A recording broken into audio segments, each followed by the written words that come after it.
राधे राधे, जय श्री कृष्णा। दोस्तों, बाके बिहारी लाल की जय। दोस्तों, सुनाते हैं बाल गोपाल लड्डू गोपाल से जुड़ी एक अद्भुत लीला कथा। आज की लीला कथा सुनकर आप भी अपनी आंखों से आंसू नहीं रोक पाओगे।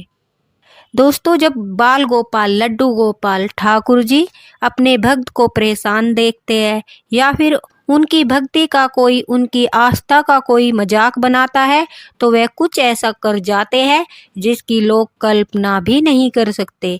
जिसके सर पर ठाकुर जी का, बाके बिहारी जी का हाथ होता है, वो लोग जीवन में किसी भी परेशानी से नहीं घबराते, वह कभी भी हार नहीं मानते और ठाकुर जी भी उनका साथ अवश्य देते हैं। कहते हैं ना, भगवान इंसान की 100 गलतियों को माफ करते हैं, लेकिन जब उनका पाप का घड़ा भर जाता है तब वह कर्म की लाठी चलाते हैं। और ठाकुर जी की लाठी में दोस्तों आवाज नहीं होती, इसलिए बुरा करने से पहले या फिर किसी गरीब का उपास करने से पहले 100 बार सोचना चाहिए। पता नहीं कब ठाकुर जी की दृष्टि किस पर पड़ जाए और वह राजा को रंक और रंक को राजा बना दे। इसलिए कभी भी किसी गरीब का मजाक नहीं उड़ाना चाहिए। कुछ गलत करने से पहले 100 बार सोचना चाहिए। जब इंसान गलत करता है तो वह सोचता है कि उसे कोई नहीं देख रहा, लेकिन वह भूल जाता है कि ठाकुर जी की दृष्टि हर वक्त हर इंसान के ऊपर रहती है। दोस्तों, आज की लीला कथा हमारे साथ शेयर की है अमृतसर में रहने वाली मंजू जी ने। मंजू जी कहती है कि जब मैं शादी करके ससुराल आई तो मेरे ससुराल में हमारी जॉइंट फैमिली थी। मेरे जेठ जेठानी, मेरी सास और उनके बच्चे, मेरे पति, हम सब साथ रहते थे। मेरे ससुर जी का देहांत हो चुका था। हमारे यहाँ जब शादी करके लड़की की विदाई होती है तो गणेश जी और लक्ष्मी जी की मूर्ति उपहार स्वरूप मायके वालों की तरफ से लड़की को दी जाती है। लेकिन मंजू जी कहती है, मैं काफी दिनों से बाल गोपाल लड्डू गोपाल की सेवा करना चाहती थी। मेरा बड़ा मन था कि मैं बाल गोपाल की सेवा करूं, इसलिए मेरी भाभी ने मुझे छोटे से बाल गोपाल लड्डू गोपाल उपहार स्वरूप दिए थे, जिन्हें मैं साथ लेकर ससुराल आई थी। मेरी सासू माँ तो लड्डू गोपाल बाल गोपाल को देखते ही खुश हो गई। उन्होंने लड्डू गोपाल की सेवा के बारे में काफी सुना था, लेकिन मेरी जेठानी अजीब सा मुंह बनाए खड़ी थी। मुझे समझ नहीं आया कि वह इस तरह से क्यों व्यवहार कर रही थी, जैसे वह इस शादी से बिल्कुल भी खुश न हो। खैर, जो भी हो, मैं बहुत खुश थी क्योंकि मेरे बाल गोपाल लड्डू गोपाल मेरे साथ मेरे नए जीवन की शुरुआत में मौजूद थे। मेरी सासू माँ ने बाल गोपाल लड्डू गोपाल को मंदिर में स्थापित कराया। अब मैं रोज सुबह उठकर अपने बाल गोपाल प्यारे से लड्डू गोपाल को नहलाती, सुंदर सुंदर पोशाक पहनाती और उनकी सेवा करती थी। मुझे ऐसा करता देख मेरी जेठानी को अजीब लगता था। धीरे धीरे समय गुजरने लगा। मेरी शादी को 8 महीने हो गए थे, लेकिन अचानक से मेरी सास की तबीयत बिगड़ने लगी और काफ़ी कोशिश के बाद भी हम उन्हें बचा नहीं पाए। जब तक मेरी सास जिंदा थी वह घर को जोड़कर रखती थी, लेकिन उनके जाते ही मेरे जेठ जी ने जिस मकान में हम रह रहे थे उस मकान को बेच दिया। कुछ पैसे हमें देकर उन्होंने अपना खुद का फ्लैट खरीद लिया। मेरे पति की प्राइवेट जॉब थी, इसलिए हमारे पास ज़्यादा पैसे नहीं थे। हमने भी अपना एक छोटा सा घर खरीद लिया। मेरे जेठ जी का अपना खुद का बिजनेस था और वह काफ़ी अच्छा चल रहा था। उनके पास काफ़ी पैसे थे, इसलिए उन्होंने अच्छी सोसाइटी में अपना अच्छा सा फ्लैट खरीदा और हमने एक कॉलोनी में अपना छोटा सा घर खरीदा। बाल गोपाल लड्डू गोपाल की कृपा से सब कुछ अच्छा चल रहा था। मेरी शादी को 2 साल हो चुके थे, लेकिन अभी तक मेरी कोई संतान नहीं थी। इस बात को लेकर मेरी जेठानी मुझे काफ़ी बार सुना भी चुकी थी, लेकिन मैं बाल गोपाल लड्डू गोपाल को ही अपनी संतान मानती थी और पुत्र रूप में उनकी सेवा करती थी। मंजू जी कहती है कि एक दिन हमारे साथ ऐसी घटना घटी जिसने हमारा जीवन ही बदल दिया। अचानक से मेरे पति को दिल का दौरा पड़ गया। उनकी हालत काफ़ी खराब हो गई। डॉक्टर ने उनका जल्दी से ऑपरेशन कराने के लिए बोल दिया। हमने अभी अभी घर खरीदा था, हमारे पास ज़्यादा पैसे भी नहीं थे और डॉक्टर ने इमरजेंसी ऑपरेशन के लिए बोल दिया था। इस वजह से मैं काफ़ी परेशान थी। मैंने अपने सारे गहने बेच दिए थे, लेकिन उन पैसों से भी काम नहीं चला। रिश्तेदारों ने हाथ खड़े कर दिए, कोई भी मदद के लिए आगे नहीं आया। आस पड़ोस में भी किसी ने मदद नहीं की। तब मैंने परेशान होकर अपना घर गिरवी रख दिया। यह हमारी परीक्षा की घड़ी चल रही थी, जिसमें मैंने अपना विश्वास डगमगाने नहीं दिया। बाल गोपाल लड्डू गोपाल से प्रार्थना करते हुए मेरे पति का ऑपरेशन हो गया।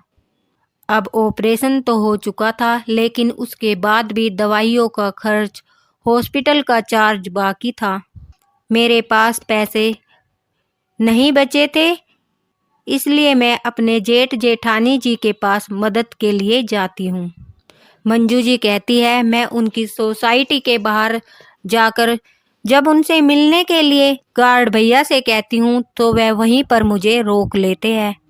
मेरी हालत देखकर वह मेरे जेठ जी को फ़ोन लगाते हैं और उनसे कहते हैं कि कोई आपसे मिलने आया है।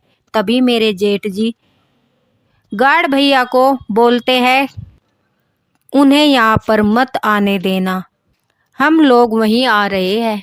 मैं काफ़ी देर तक वहाँ इंतज़ार करती रही। जब इंतज़ार करते करते मुझे काफ़ी समय हो गया, तब मुझे अपने जेठ और जेठानी आते दिखाई दिए। उन्हें देखकर मुझे लगा कि वह मेरी मदद अवश्य करेंगे, लेकिन जैसे ही वह मेरे पास आए, मैंने उनसे मदद के लिए कहा। अचानक से मेरी जेठानी जो बोलती है उसे सुनकर आप लोगों को भी हैरानी होगी। वह मुझे कहती है, क्यों तुम्हारे लड्डू गोपाल ने मदद नहीं की? उन्होंने तुम्हें पैसे नहीं दिए? अरे मैं तो पहले ही कहती थी यह सब ढोंग है, यह कुछ नहीं करते, इंसान खुद ही मेहनत करके कमाता है। देखो ना, अभी तक तुम्हारी कोई संतान नहीं हुई है और ऊपर से इतनी सारी परेशानियां। अगर तेरे बाल गोपाल लड्डू गोपाल में शक्ति होती तो वह तेरी मदद अवश्य करते। यह कहकर वह जोर जोर से हंसने लगती है। और दोस्तों, उनके पति उन्हें रोकने की बजाय अपनी पत्नी की बात सुनकर वह भी हंसने लगते हैं। मंजू जी को बड़ा ही दुख होता है। वह उनसे कहती है कि आप ठाकुर जी का उपहास मत उड़ाइए।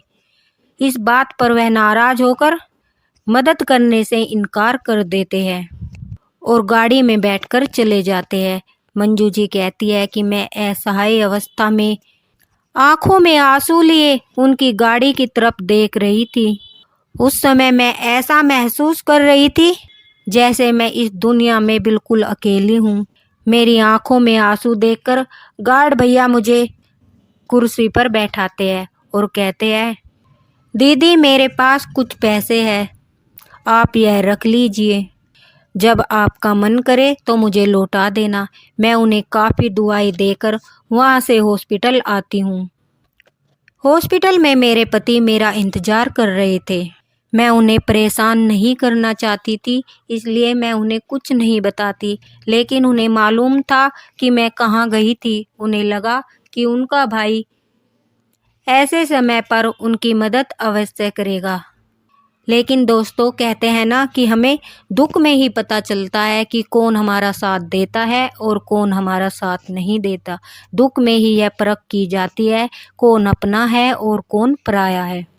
अभिषेक जी मंजू जी के हस्बैंड के सगे भाई थे, लेकिन फिर भी उन्होंने मदद नहीं की, क्योंकि इस समय उन्हें अपने पैसे का घमंड था, उन्हें अपने पैसे का अहंकार था। मंजू जी कहती है, मेरे पति मेरी आंखों में आंसू देखकर समझ गए थे कि उनके भाई ने मदद करने से इनकार कर दिया। मैं बाहर बेंच पर बैठकर अपने लड्डू गोपाल से मन ही मन बातें कर रही थी। उनसे कह रही थी, माधव, मैंने आज तक तुमसे कुछ नहीं मांगा, लेकिन आज मुझे आपकी आवश्यकता है। हे बाल गोपाल, लड्डू गोपाल, आज तेरी मैया को मुसीबत आन पड़ी है। मैं हार चुकी हूँ माधव, मेरी मदद कीजिए। ऐसा कहकर मैं मन ही मन बाल गोपाल से बातें कर रही थी। दोस्तों, कहते हैं जब हम हार मानकर ठाकुर जी को पुकारते हैं तब तक वह इंतजार करते रहते हैं, लेकिन जैसे ही हम उन्हें पुकारते हैं तो वह नंगे पैर दौड़े चले आते हैं। यही हुआ था मंजू जी के साथ। जब उन्होंने बाल गोपाल लड्डू गोपाल को नहीं पुकारा, वह इंतजार कर रहे थे कि कब मैया मुझे पुकारे और मैं उनकी मदद के लिए तुरंत चल दूं। अब मंजू जी हार चुकी थी, परेशान हो चुकी थी, इसलिए अब वह अपने बाल गोपाल को पुकार रही थी। मंजू जी कहती है कि वहाँ पर अचानक एक अंकल आते हैं और कहते हैं, बेटा, मैं तुम्हें बहुत देर से देख रहा हूँ, तुम काफ़ी परेशान लग रही हो। मैं उन्हें सारी बात बताती हूँ और अपने पति से भी मिलवाती हूँ। वह मुझे कहते हैं कि बेटा, इसी हॉस्पिटल में जो डॉक्टर है वह मेरे जानकार है, मैं उनसे बात करता हूँ, तुम चिंता मत करो। तभी अंकल जी उन डॉक्टर के पास जाकर हमारी मदद के लिए बोलते हैं। वह डॉक्टर भी इतने भले इंसान थे कि वह हमारी काफ़ी हद तक मदद करते हैं। ऑपरेशन के बाद हम 8 दिन तक हॉस्पिटल में रहे, लेकिन अंकल जी की वजह से रूम का चार्ज हमसे नहीं लिया गया। जिस दिन हमारी हॉस्पिटल से छुट्टी होने वाली थी, उस दिन अंकल जी हमारे पास आते हैं और हमसे हमारा एड्रेस पूछने लगते हैं। घर जाकर कुछ दिनों के बाद हम काफ़ी मुश्किलों से गुजर रहे थे। तभी अंकल जी हाल चाल लेने हमारे घर आते हैं। बीमारी की वजह से मेरे पति की जॉब जा चुकी थी।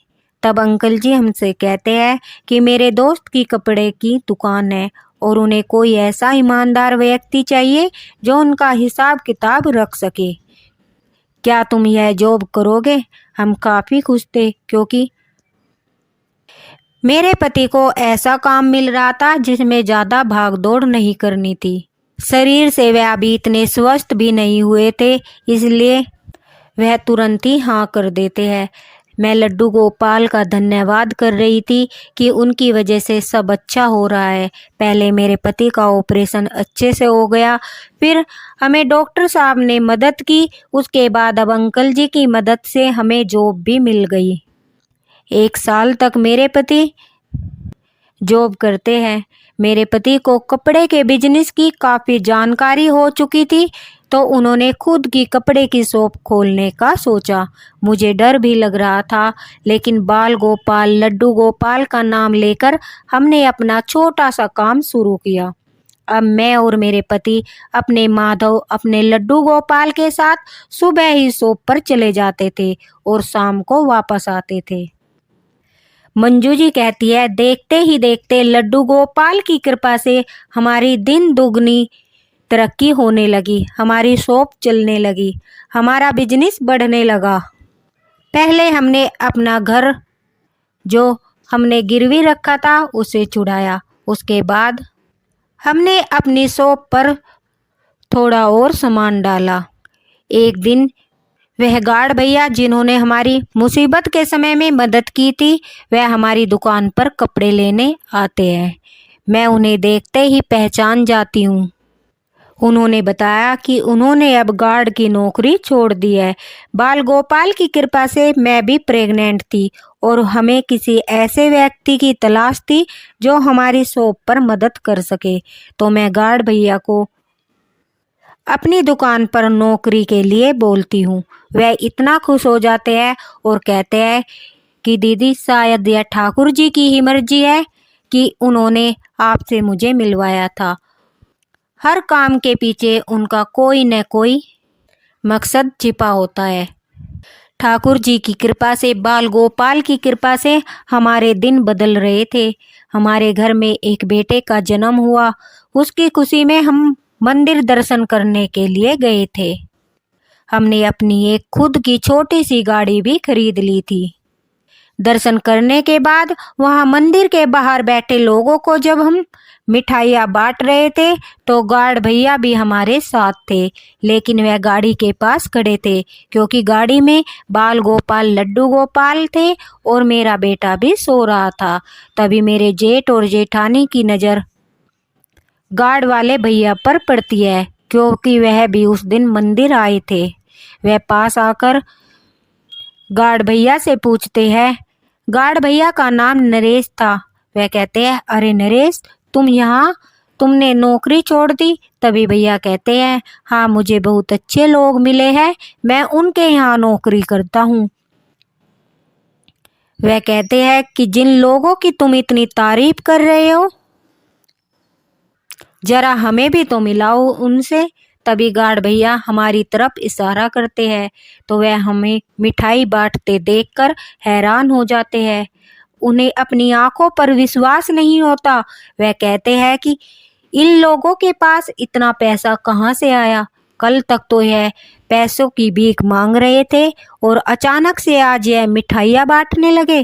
तभी नरेश भैया लड्डू गोपाल की ओर इशारा करते हैं और कहते हैं, जब इनकी दृष्टि पड़ती है ना भक्तों पर, उनका भाग्य बदल ही जाता है।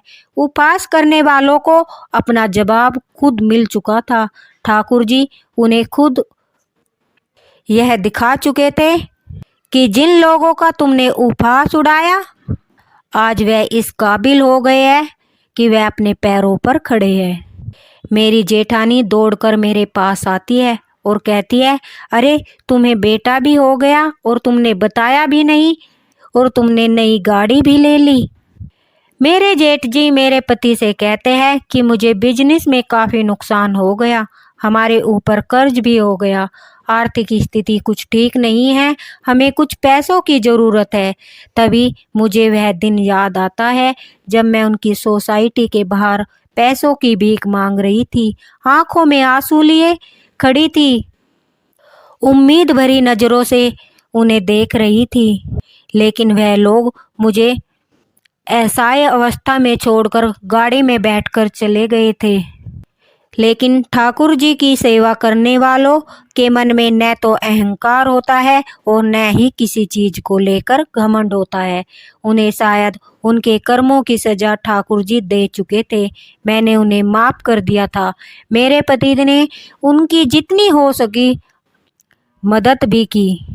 वह अपने किए पर खुद ही शर्मिंदा थे। ऊपर से नरेश भैया ने भी उन्हें कहा, देखा साहब, ठाकुर जी की परीक्षा में सफल होने वालों पर वह कृपा बरसाते हैं। कभी भी जीवन में किसी भी भक्त का उपहास मत उड़ाना, क्योंकि उनकी भक्ति सच्ची होती है, उनका ठाकुर जी के प्रति विश्वास सच्चा होता है। जब उनकी परीक्षा खत्म होती है तो ठाकुर जी उन्हें सारी खुशियाँ देते हैं। मंजू जी कहती है, इन सब बातों के बाद हम गाड़ी में बैठकर घर आ गए।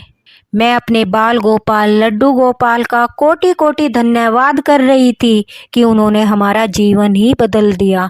मेरे जेठ जेठानी ने तो कभी कल्पना भी नहीं की थी कि हमारा जीवन हमारे ठाकुर जी इस तरह बदल देंगे। दोस्तों, अगर आपको यह लीला कथा पसंद आई हो तो इसे शेयर अवश्य करना, ताकि ठाकुर जी पर हर किसी का विश्वास बना रहे, उनकी श्रद्धा भक्ति अटूट रहे, कभी मुश्किल घड़ी में भी उनका विश्वास नहीं डगमगाए। मैं मंजू जी का भी धन्यवाद करना चाहूँगी कि उन्होंने इतनी सुंदर अद्भुत लीला कथा हमारे साथ शेयर की। इसी के साथ राधे राधे। और जिस प्रकार लड्डू गोपाल ने मंजू जी का घर खुशियों से भर दिया, हर भक्त पर वे अपनी कृपा बरसाते रहे।